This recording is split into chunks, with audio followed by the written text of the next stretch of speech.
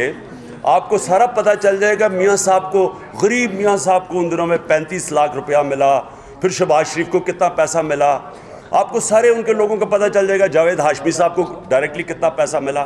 عمران خان وزیر اعظم بننے سے پہلے اصغر خان کیس کو پاکستانی سیاست کے لیے اہم ترین کیس قرار دیتے رہے ہیں, مگر اب انہی کی ماتحت ایف آئی اے کیس بند کرنے کا کہہ رہی ہے. ایف آئی اے نے آج سپریم کورٹ میں رپورٹ جمع کرا دی جس میں موقف اختیار کیا ہے کہ یہ معاملہ 22 سال پرانا ہے. جن سیاستدانوں نے رقوم لی وہ اس سے انکاری ہے. اہم گواہوں کے بیانات میں تضاد ہے, جبکہ بینکوں سے ٹرانزیکشنز کا ریکارڈ بھی نہیں ملا. ایف آئی اے نے اپنی رپورٹ میں کہا ہے کہ کیس میں اتنے شواہد نہیں کہ کارروائی ہو سکے, اس لیے اس کیس کو بند کر دیا جائے. سپریم کورٹ اس کیس کی سماعت پیر کو کرے گا. دلچسپ بات یہ ہے کہ اس کیس کو اٹھانے والی پی ٹی آئی اس پر کیا موقف اپنائے گی. اصغر خان کیس 1990 کے عام انتخابات کے دوران سیاسی رہنماؤں میں 14 کروڑ روپے تقسیم کرنے سے متعلق ہے. 1994 میں نصیر اللہ بابر نے قومی اسمبلی میں تقریر کرتے ہوئے کہا کہ 1990 کے انتخابات میں بہت دھاندلی ہوئی ہے, جس پر 1996 میں اصغر خان نے سپریم کورٹ میں درخواست دائر کی. معاملہ 16 سال تک لٹکا رہا اور بلا آخر 2012 میں سابق چیف جسٹس افتخار چودھری کی سربراہی میں سپریم کورٹ نے کیس کا فیصلہ سنا دیا. فیصلے میں پیسے وصول کرنے والے سیاسی رہنماؤں کے خلاف قانونی کارروائی کا حکم دے دیا. فیصلے میں یہ بھی لکھا گیا کہ ریاستی ادارے ملکی سیاست پر اثر انداز ہونے کے مجاز نہیں, نہ انہیں حکومت کو غیر مستحکم کرنے اور شفاف انتخابات پر اثر انداز ہونے کا اختیار ہے.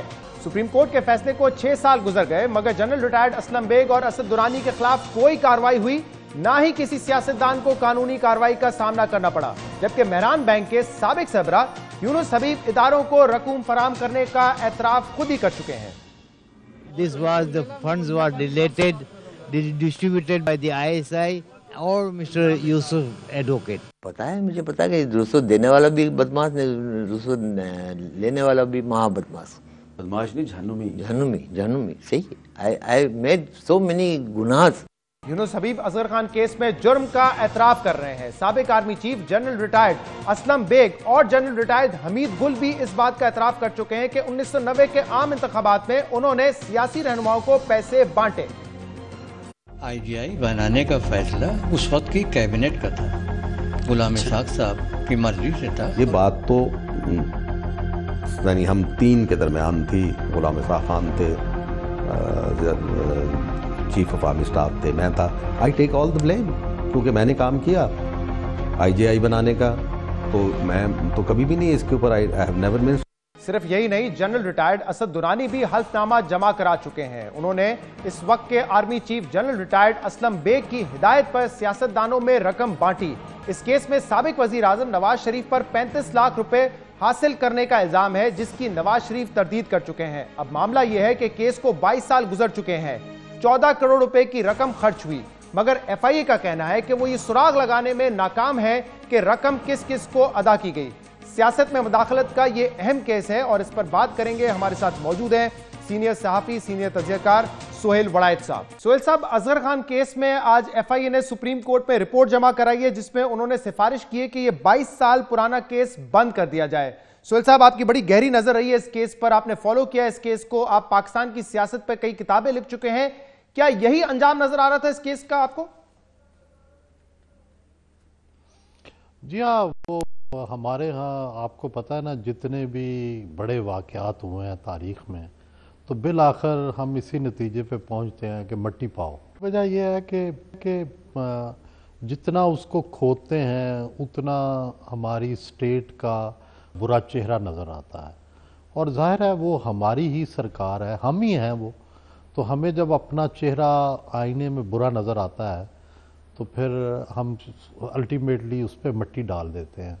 آپ دیکھیں کہ شروع سے جتنے بھی بڑے واقعات ہوئے ہیں پاکستان کے، کسی کے بارے میں مکمل سچ سامنے آنے ہی نہیں دیا جاتا، اور یہی وہ وجہ ہے کہ جس کی وجہ سے ہم تاریخ میں آگے نہیں بڑھ رہے، ہمارا دائروں میں سفر جاری ہے، وہی بار بار ہم کرتے ہیں اور اس کا نتیجہ بھی بار بار وہی بھگتتے ہیں۔ دنیا میں ہم سے فرق یہ ہے کہ وہ بھی غلطیاں کرتے ہیں، ہم بھی غلطیاں کرتے ہیں، باقی دنیا غلطیوں سے سیکھ کے اپنے سفر کو ٹھیک کر لیتی ہے، اپنی سمت جو ہے اس کو بدل لیتی ہے۔ ہم وہی غلطیاں کرتے ہیں، وہی اس کا انجام ہوتا ہے، اور پھر اس سے کچھ سیکھتے نہیں ہیں کیونکہ سچ ہی نہیں بولتے، اور پھر اس لیے پھر بار بار وہ غلطیاں ہوتی ہیں۔ تو یہی میرا خیال ہے اصغر خان کیس کا حال بھی ہوا ہے، اور جب بھی کوئی ہائی لیول کیس ہوتا ہے تو الٹیمیٹلی ہم سارے ہی اس نتیجے پہ پہنچتے ہیں کہ اس کو نہ ہی کھودیں تو بہتر ہے۔ آج یہ ایف آئی اے کی رپورٹ جمع ہوئی ہے سپریم کورٹ نے، اب سپریم کورٹ نے آگے فیصلہ کرنا ہے کہ اس کیس کے ساتھ کیا ہوگا، لیکن دوسری طرف عمران خان جو اس وقت حکومت میں ہے، جن کے ماتحت یہ ایف آئی اے ہے، وہ اس کیس کو بار بار اس کا ذکر کرتے رہے، ان کے بڑے قریب تھا دل کے یہ کیس، بار بار اس کا ذکر کرتے رہے کہ اس کیس کو کھولو۔ ابھی پچھلے سال بھی انہوں نے کہا تھا کہ ہم دوبارہ پٹیشن کریں گے تاکہ اس کی امپلیمنٹیشن جلدی ہو۔ کیا کرے گی آپ کے خیال میں عمران خان صاحب کی سرکار؟ میرا خیال ہے وہ بھی وہی کریں گے جو ماضی میں ہوتا آیا ہے، اور وہ بھی اس پہ مٹی ڈالیں گے۔ مٹی پاؤ پروگرام جو ہے وہ بڑا پاپولر ہے، یہی ہوگا۔ اس کی وجہ یہ ہے کہ انہیں بھی اب سوٹ نہیں کرتا، جتنی دیر تک وہ اپوزیشن میں تھے انہیں سوٹ کرتا تھا اس طرح کے نعرے لگانا۔ ٹھیک ہے، اب وہ حکومت میں آ گئے تو وہ بھی مٹی ڈالیں گے۔ بہت بہت شکریہ۔ نون لیگ کی لڑائی نظریاتی نہیں ذاتی ہے، یہ بات وقت کے ساتھ ساتھ واضح ہوتی جا رہی ہے۔ نون لیگ اپنے بیانیے اور موقف سے پیچھے ہٹ رہی ہے، اور اب مشکلات میں گھری نون لیگ حکومت کو ڈرا رہی ہے۔ نون لیگ کی طرف سے ان ہاؤس تبدیلی کے اشارے بھی مل رہے ہیں، مگر یہ نون لیگ کے قائد نواز شریف ہی تھے جو کچھ عرصہ پہلے تک نظریاتی ہونے کا دعویٰ کرتے ہوئے 18 وزراء اعظم کی مدت پوری نہ کرنے کا شکوہ کرتے تھے، ووٹ کو عزت دینے اور سویلین بالادستی کی بات بار بار کرتے تھے۔ سالوں سے استحصال ہوتا ہے قوم کا، آج تک کوئی وزیر اعظم اپنی مدت حکومت کو پورا نہیں کر سکا۔ کتنے افسوس کی بات ہے، یہ وزیر اعظم کی توہین نہیں، پاکستان کے 20 کروڑ عوام کی توہین ہے۔ 70 سالوں سے پاکستان کے اندر یہی کچھ ہوتا چلا آ رہا ہے، کسی وزیر اعظم نے اپنی حکومت کی مدت کو پورا نہیں کیا، راستے میں ہی نکال دیا گیا، وزیر اعظم کے خلاف سازشیں ہوتی رہی، ان کو گھر بھیجتے چلے گئے۔ 20 25 30 سال پہلے اتنا نظریاتی نہیں تھا، لیکن نظریاتی بن چکا ہوں۔ میاں صاحب کہہ رہے ہیں کہ پہلے وہ نظریاتی نہیں تھے مگر اب ہو گئے ہیں۔ ان 18 وزراء اعظم کا ذکر کر رہے ہیں جو وقت سے پہلے گھر چلے گئے یا بھیج دیے گئے، مگر عجیب بات یہ ہے کہ اب نون لیگ خود 19ویں وزیر اعظم کو قبل از وقت گھر بھیجنے کی تیاری کر رہی ہے اور وزیر اعظم عمران خان کو احتساب مہنگا پڑنے کی نوید سنا رہی ہے۔ کیا کوئی ان ہاؤس تبدیلی کا بھی ارادہ رکھتی ہے اپوزیشن؟ کیا مل کر اس کوشش میں بھی آپ لوگ ایک ہوں گے؟ جی بالکل، اپوزیشن جو ہے ان ہاؤس تبدیلی کا تو ہر پارٹی کو جو ہے جس کے پاس اکثریت ہے یا وہ اکثریت مینج کر سکتی ہے اس کا آئینی اور قانونی حق ہے۔ آپ کو کس نے کہا کہ آپ ان سے جو ہے اس طرف نہیں جا رہے؟ ہم جائیں گے، فکر نہیں آپ کو جائیں گے، اور اس سلسلے میں ہمارے رابطے ہیں اور انشاءاللہ ان رابطوں کو اور زیادہ سٹرینتھن کریں گے۔ آپ فکر نہ کریں، انشاءاللہ بہت جلد آپ کو ادھر پارلیمنٹ کے اندر سے بھی خبر ملے گی اور باہر سے ملے گی۔ نون لیگی رہنما کبھی حکومت نہ گرانے کی بات کرتے تھے، منتخب وزیر اعظم کی مدت پوری کرنے کے پر زور دیتے تھے، مگر اب نون لیگ مشکلات میں گھری ہے، اسے احتساب کا سامنا ہے تو ان کا بیانیہ بھی تبدیل ہو گیا ہے۔ وزیر اعظم عمران خان کو صرف 4 ماہ بعد گھر بھیجنے کی باتیں ہو رہی ہیں۔ لگتا ہے کہ اس کی وجہ یہ ہے کہ نون لیگ مشکلات میں پھنس چکی ہے، ایک کے بعد ایک لیگی رہنما یا تو نیب میں پیشیاں بھگت رہا ہے یا گرفتاریاں دے رہا ہے۔ اب تک 18 نون لیگی رہنماؤں کو نیب ریفرنسز، تحقیقات یا انکوائریز کا سامنا ہے، جبکہ نون لیگ کے قائد نواز شریف العزیزیہ ریفرنس میں جیل جا چکے ہیں۔ یہی وجہ ہے کہ مشکلات میں گھری نون لیگ اب اپنے بیانیے اور موقف سے پیچھے ہٹتی نظر آ رہی ہے۔ کاروائیاں نیب کر رہا ہے، فیصلے عدالتوں سے آ رہے ہیں، مگر مسلم لیگ نون کا سارا غصہ حکومت پر نکل رہا ہے۔ اب یہ حقیقت واضح ہوتی جا رہی ہے کہ نون لیگ کی حکومت سے لڑائی نظریاتی نہیں بلکہ ذاتی ہے۔ نواز شریف، شہباز شریف اور نون لیگ کے دیگر رہنما نیب قانون کو کالا قانون قرار دیتے تھے، نیب قوانین میں ترمیم کی خواہش کا اظہار کرتے تھے۔ ہم حق سے محروم ہو جانے والے کسی متعصب ادارے کا لقمہ بننے کے لیے تیار نہیں۔ نیب ایک کالا قانون ہے، ایک عامر نے بنایا تھا، اس کو ختم ہونا چاہیے تھا، یہ بدنصیبی ہے، بولو گے تو نیب کا کیس بنے گا۔ نیب کا جو کالا قانون ہے اس نے پاکستان کی معیشت کو، معاشرت کو، سیاست کو، جمہوریت کو نقصان پہنچایا۔ یہ کالا قانون بنایا گیا تھا لوگوں کی وفاداریاں بدلوانے کے لیے۔ نیب ایک کالا قانون ہے، پاکستان کے اداروں پر ایک دھبا ہے جس کا نام نیب ہے، اور ہم سے غلطی ہوئی کہ ہم نے اس کالے قانون کو، ڈکٹیٹر کے قانون کو ختم نہیں کیا۔ مگر اب وقت بدلا، حالات بدلے، نواز شریف کو 2 ریفرنسز میں سزائے قید ہوئی تو نواز شریف کا موقف بھی بدل گیا۔ 7 دسمبر کو احتساب عدالت میں میڈیا سے غیر رسمی گفتگو کرتے ہوئے میاں نواز شریف نے نیب قوانین میں تبدیلی کے مخالفت کرتے ہوئے کہا کہ نیب جیسا ہے ویسا ہی رہنا چاہیے، ہم نے بھگتا ہے تو باقی بھی بھگتیں گے۔ نواز شریف نے تو اپنا بیانیہ بدل لیا ہے، نواز شریف بھی اپنا موقف اور نظریہ بدل رہے ہیں۔ شاید اس کی وجہ وہی مشکلات ہیں جن کا سامنا تقریباً پوری نون لیگ کی قیادت کو ہے۔ شہباز شریف اشیانہ اقبال ہاؤسنگ کیس میں گرفتار ہو چکے ہیں، حمزہ شہباز صاف پانی اسکینڈل سمیت مختلف کیسز میں نیب کی پیشیاں بھگت رہے ہیں۔ سعد رفیق اور سلمان رفیق بھی پیراگون کیس میں گرفتار ہو چکے ہیں۔ اسحاق ڈار، کیپٹن ریٹائرڈ صفدر، امیر مقام اور ثناء اللہ زہری کو آمدن سے زائد اثاثے بنانے کے الزام میں تحقیقات کا سامنا ہے۔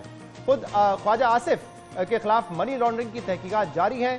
شاہد خاقان عباسی کو LNG معاہدے میں اختیارات کا ناجائز استعمال کرنے کے الزامات کا سامنا ہے۔ رانا مشہود اور ریاض حسین پیرزادہ پنجاب اسپورٹس بورڈ میں مبینہ کرپشن کی تحقیقات کی زد میں آ چکے ہیں۔ حنیف عباسی راولپنڈی میٹرو بس منصوبے میں کرپشن کی تحقیقات بھگت رہے ہیں، جبکہ طارق فضل چودھری کے خلاف بھی اختیارات کا ناجائز استعمال کرنے سے متعلق انکوائری جاری ہے، جبکہ رانا ثناء اللہ کے خلاف فیصلہ آباد میں انڈر پاس کا نقشہ تبدیل کروانے کے الزام میں انکوائری شروع ہو چکی ہے۔ نون لیگ کی مشکلات، بدلتے حالات اور تبدیل ہوتے ہوئے موقف اور بیانیے پر بات کرنے کے لیے ہمارے ساتھ موجود ہیں پاکستان مسلم لیگ نون کے سینئر رہنما سینیٹر مصدق ملک صاحب۔ ڈاکٹر مصدق ملک صاحب، بہت بہت شکریہ، آپ ہمارے ساتھ موجود ہیں۔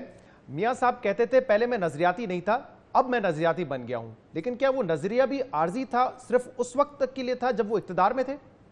مجھے تو آپ کی بات سمجھ نہیں آئی، کیوں کاہے کو اس وقت تک ہوگا جب تک وہ اقتدار میں ہوں گے؟ وہ نظریہ آج بھی ہے، اور میں سمجھتا ہوں کہ کوئی بھی شخص جو جمہوری ذہن رکھتا ہے وہ چاہتا ہے آئین کی بالادستی ہو، وہ چاہتا ہے کہ قانون کے مطابق سب کچھ چلے۔ عمران خان بھی نواز شریف کے بارے میں یہی کہتے تھے، نواز شریف بھی سلیکٹڈ ہیں، وہ بھی ریگنگ کے ذریعے آئے ہیں، تو ہمیں تو یہ دیکھنا ہے کہ اب ایک وزیر اعظم الیکٹ ہو چکا ہے، کیا ان کو 5 سال پورے کرنے دیں گے، کیا ان کو پرفارم کرنے کا موقع دیں گے؟ جو آپ کہتے تھے کہ ملنا چاہیے 5 سال کرنے کا موقع، لیکن اب آپ 4 مہینے بعد کہتے ہیں کہ نہیں ہم تو ان ہاؤس تبدیلی لے کر آئیں گے۔ یہ آپ بڑی اچھی بات کر رہے ہیں، ہماری طرف سے نہیں تبدیلی آئے گی، یہ خان صاحب خود تبدیلی لے کر آئیں گے۔ آپ دیکھیے کہ ہم نے 4-5 سال حکومت چلائی اور جو مہنگائی کی شرح ہے وہ 4% سے کم رکھی، اب 8% ہو چکی ہے 4 مہینے میں۔ ہمارے زمانے میں 5 اشاریہ ہم نے 3% سے شرح نمو یعنی ترقی کی شرح 3% کے آس پاس اٹھائی اور اس کو ہم 5.8% اعداد پہ و لے کر شمار آئے. فیصلہ کریں گے کہ کون سا وزیر اعظم مدت نہیں، پوری آپ کرے سمجھ نہیں یا رہے نہ ہیں. کرے. نہیں ایسا نہیں ہوتا ہے. جب غریب آدمی کی آپ کمر توڑیں گے، شرح نمو کس چیز کو کہتے ہیں؟ ایک غریب آدمی کے نقطۂ نظر سے شرح نمو جو ہوتی ہے وہ نوکری ہوتی ہے. جب آپ 7% سے شرح نمو گرا کے 4% پہ لے آتے ہیں، اس کا مطلب ہے 1/3 لوگوں کو نوکری نہیں ملے گی. آپ یہ کہہ رہے ہیں کہ مہنگائی بڑھ گئی ہے، بے روزگاری بڑھ رہی ہے، 4 مہینے میں ہم نے سب دیکھا ہے، اسی لیے عمران خان صاحب کو گھر بھیجنا چاہیے، ان ہاؤس تبدیلی لانی چاہیے. آپ میری بات بالکل صحیح سمجھ رہے ہیں کہ جس وقت آپ نے ابھی دیکھا کہ پچھلے دنوں میں MQM نے کیا کہا، 4 سیٹوں سے یا 5 سیٹوں سے یا 6 سیٹوں سے انہوں نے حکومت بنائی ہوئی ہے. جو ہماری حکومت کی مدت 5 سال ہے، 4 مہینے میں آپ کیسے فیصلہ کر سکتے ہیں کہ حالات یہ ہیں اور حالات یہی رہیں گے؟ دیکھیے 5 سال کا ٹرم دیا جاتا ہے نا ہر جمہوریت میں، کہیں 4 سال کا کہیں 5 سال کا. بالکل، اور 5 سال وہ اگر پورے کرنے چاہیں گے تو ہوگی نا. اگر ان کے ہواری جن کے ساتھ مل کے انہوں نے حکومت بنائی ہے، اگر مینگل صاحب نے 4 دن پہلے کہا ہے کہ میں اس کے ساتھ نہیں رہ سکتا، اس کے ساتھ نہیں چل سکتا، اگر MQM نے پرسوں یہ کہا ہے کہ یہ کیا کر رہے ہیں، اور اس کے جواب میں انہوں نے کہا ہے کہ ہم MQM کے آپ وزراء نے، کابینہ کے وزراء نے کہا ہے کہ ہم MQM کو پھانسی کے اس پہ لٹکا دیں گے اگر MQM نے بولنے کی کوشش کی، تو دھانس دھاندلی کے ذریعے الائنس گورنمنٹ تو نہیں چل سکتی. بات اس کی نہیں ہے کہ 18 وزراء اعظم کی بات کرتے تھے اور 19ویں وزیر اعظم کو آپ گھر بھیجنے کی بات کر رہے ہیں. آپ لوگ یہ بھی کہتے تھے کہ نیب کا قانون ہے، اس کو تبدیل ہونا چاہیے. حمزہ شہباز تو کہہ رہے ہیں کہ ہم سے غلطی بھی تبدیل نہیں کیا. عدالت میں جب صحافی ان سے پوچھتے ہیں نواز شریف صاحب سے کہ کیا کالا قانون تبدیل ہونا چاہیے، تو نواز شریف صاحب کا بیان تھا نیب جیسا ہے ویسا ہی رہنا چاہیے، ہم نے بھگتا ہے تو دوسرے بھی بھگتے ہیں. کبھی آپ کہتے ہیں قانون کالا ہے اس کو بدلیں، کبھی کہتے ہیں کہ نہیں سب یہ. میں سمجھتا ہوں 2-3 جو بڑی کوتاہیاں ہم سے ہوئی ہیں اور ہم سے بہت سی کوتاہیاں ہوئی ہیں، ان میں ایک نیب کا قانون جو ہے اس کو تبدیل نہ کرنا ہے. آپ وہی بات کر رہے ہیں جو نواز شریف صاحب بالکل، اور برملا کر رہے ہیں. اور یہ بھی برملا نہیں کر رہے، کہیں کہتے ہیں کالا قانون ہے تبدیل ہونا کالا چاہیے، کالا ہے، ہم سے غلطی. ایک اور اصولی پوزیشن آپ لوگوں نے بدلی ہے. نواز شریف کہتے رہے کہ میری بیٹی کو آپ نے لا کر کھڑا کر دیا عدالت میں، اس کا سیاست سے کوئی تعلق نہیں ہے. مریم نواز خود کہتی تھی کہ بیٹی ان کے خلاف آپ کارروائیاں کریں. یہ سنیے کیا کہہ رہے تھے، اس کے بعد میں آپ سے بات کروں گا. اس کو اپنا 7 سال قید سنا دیے. کیا تھی یہ، کبھی کچھ رہی ہے پہلے سیاستدان؟ کوئی سرکاری عہدہ اس نے اپنے پاس کو رکھا ہے؟ کیا جرم ہے؟ ان لوگوں نے میری بیٹی کو سزا نہیں سنائی، پوری قوم کی بیٹیوں کی توہین کی ہے. ہمارے معاشرے میں صدیوں سے کہا جا رہا ہے کہ بیٹیاں سب کی سانجھی ہوتی ہیں، لیکن آج یہ تمام روایات، یہ تمام اقدار، سب کچھ بغض، عناد اور عداوت کی نظر ہو گیا. بیٹیاں سب کی سانجھی ہوتی ہیں، یہ کہنا تھا مریم نواز صاحبہ کا. اب کیا موقف ہے علیمہ خان صاحبہ پہ PMLN کا، یہ بھی سن لیجیے. مریم نواز اگر جیل جا سکتی ہے، علیمہ خان کی بھی آف شور کمپنیز کا حساب کتاب دو، تاکہ پھر اچھے لگتے ہو احتساب کی بات کرتے ہوئے. علیمہ خان کا کیس جو ہے وہ کس نے ڈیسائیڈ کیا کہ صرف پینلٹی سے ختم ہو جائے گا؟ علیمہ خان نے ایک غلط کام کیا تھا، تو کیا غلط کام کی سزا ایک پینلٹی ہے؟ اور بڑا کلیئرلی ہمیں بتایا جائے پیسے یہاں سے کیسے بھیجے گئے تھے، چاہے وہ دبئی میں جائیدادیں بنائی تھیں، چاہے وہ لنڈن میں جائیدادیں بنائی تھیں. علیمہ باجی عمران صاحب کی بہن جن کی بے نامی جائیداد نکلی، یہ کیا بات ہے کہ کون یہ جو جائیداد ہے یہ کدھر سے بنی، پاکستان سے پیسہ باہر کیسے گیا؟ ایک NRO جو دیا گیا موجودہ حکومت کی طرف سے وہ علیمہ خان صاحبہ کو دیا گیا. جی مصدق ملک صاحب، آپ نے سنا پیپلز پارٹی بھی یہی کہتی ہے کہ ہمارے ساتھ جو PMLN نے کیا ان کو بھگتنا پڑا. اب جہاں پہ آپ خود کہتے تھے بیٹیاں سانجھی ہوتی ہیں، ان کا سیاست تک تعلق نہیں ہے، کیوں ان کو عدالتوں میں گھسیٹتے ہیں؟ اب آپ بھی یہی کام کر رہے ہیں. علیمہ خان صاحبہ کا بھی سیاست سے کوئی تعلق نہیں ہے. جی بالکل آپ ٹھیک کہہ رہے ہیں. اور علیمہ خان صاحبہ کے اوپر PMLN نے مقدمہ نہیں کیا ہے. علیمہ خان نواز پر بھی جو ہے پاکستان تحریک انصاف نے تو مقدمہ نہیں کیا تھا. جی میں تو آپ کو یہی کہہ رہا ہوں کہ جو مقدمہ عدالت کے اندر گیا ہے وہ مقدمہ آگے چل رہا ہے. ابھی تک علیمہ خان صاحبہ کو یہ تو نہیں کہا گیا کہ آپ کے وکیل نے کیونکہ ایک فونٹ ڈاؤن لوڈ کیا تھا جو اویلیبل تھا لیکن اس وقت کمرشل یوز کے اندر نہیں تھا، اس وجہ سے آپ کو 8 سال سزا دیتے ہیں. یہ تو نہیں کہا ہوں. GIT کی رپورٹ میں آیا تھا نا، مگر GIT کی رپورٹ کے بعد آپ سیاسی طور پہ استعمال کر رہے ہیں. میں آپ کو یہ کہہ رہا ہوں، جبکہ آپ کو پتا ہے کہ بہن تو ڈیپینڈنٹ بھی نہیں ہوتی، پھر بھی آپ استعمال کر رہے ہیں علیمہ خان کو. وہ بھی کسی کی بیٹی ہے، سانجھی ہوں گی، جی بالکل سانجھی ہیں. میرے دل میں تو علیمہ خان صاحبہ کہہ رہے ہیں کہ حمزہ صاحب کہہ رہے ہیں کہ ان کو جیل جانا چاہیے. میں یہ کہہ رہا ہوں کہ میرے دل میں تو علیمہ خان صاحبہ کی بہت عزت ہے اور میں نے آج تک ان کے خلاف کوئی ایسی زبان نہیں استعمال کی، کوئی ایسی بات نہیں کی جس سے آپ کو یہ لگے کہ میں ان کی عزت میں کمی ہے. جو لوگ بات کر رہے ہیں وہ کہہ رہے ہیں کہ جو بھی آپ سٹینڈرڈ استعمال کرنا چاہیں، جو میں نے پہلے آپ کو کہا تھا ابو بورڈ ہو کے یونیفارملی سب پہ کریں. آپ یہ مت کریں کہ لوگوں کو یہ تاثر پڑے کہ یہ انتقامی کارروائی ہے، یہ احتسابی کارروائی نہیں ہے، اس سے ملک کے قانون ان کا فیل ہے نا اور اعتماد آپ کا نظریہ اگر یہ ہے کہ خواتین کو، بہنوں، ماؤں، بیٹیوں کو نہیں عدالت میں گھسیٹنا چاہیے تو پھر اس پہ سیاست نہیں کرنی چاہیے. اس اصولی پوزیشن پہ آپ کھڑے رہتے ہیں اور یہ کہتے ہیں علیمہ خان صاحبہ کا جو کیس ہوگا عدالت جانے گی، ایف بی آر جانے گا، ہم اس پہ سیاست نہیں کریں گے. پرابلم آ گئی ہے نا جی. اس میں پرابلم یہ آئی ہے کہ جب آپ کسی کو قانون کے تحت، جب آپ کسی کو جرمانہ کرتے ہیں تو اس سے پہلے آپ کو اسٹیبلش کرنا ہوتا ہے وہ سورس آف انکم جس کی اوپر آپ جرمانہ کر رہے ہیں. تو وہ تمام چیزیں جو عوام ہیں وہ مانگ رہے ہیں، جو صحافی ہیں وہ مانگ رہے ہیں، اور وہ یہ کہہ رہے ہیں کہ جب ہم موازنہ کرتے ہیں دو کیسز کا تو بظاہر ایسا لگتا ہے کہ ایک قسم کا ترازو استعمال کیا گیا اس کیس میں اور ایک قسم کا ترازو استعمال کیا گیا دوسرے کیس میں. قانون کو اپنا راستہ اپنانے دینا. آپ اس کو اگر سیاسی میدان میں لے کر آئیں گے تو پھر آپ کی جو اصولی اور نظریاتی پوزیشن تھی اس پر آپ کمپرومائز کریں گے. میں نے آپ کو پہلے کہا کہ میں نے آج تک ان کے خلاف حمزہ ہیں، نواز شریف صاحب نے اس دن بات کی، سب نے یہ بات کی، کسی نے کوئی تحقیر آمیز بات نہیں تصدیق نہیں کی ہوگی. صرف ایک بات کی ہے، لیکن یہ ضرور کہا ہے کہ علیمہ خان کو بھی اسی طرح جیل جانا چاہیے جیسے مریم نواز جی. اور میں اس کی ایکسپلینیشن دے رہا ہوں کہ جو انصاف کا ترازو استعمال کیا گیا تھا وہ انصاف کا ترازو یکساں طور پہ استعمال کرنا چاہیے. اسی میں قانون کی، اسی میں ہماری جو فیصلے ہیں ان کی عزت ہے، اسی کے ذریعے لوگوں کو اعتماد آئے گا. ڈاکٹر مصدق ملک صاحب بہت بہت شکریہ، آپ ہمارے ساتھ موجود تھے. آج کے پروگرام میں اتنا ہی. اس کا فیڈ بیک آپ دے سکتے ہیں ہمارے سوشل میڈیا پر. شو سے اجازت دیجیے. اللہ حافظ.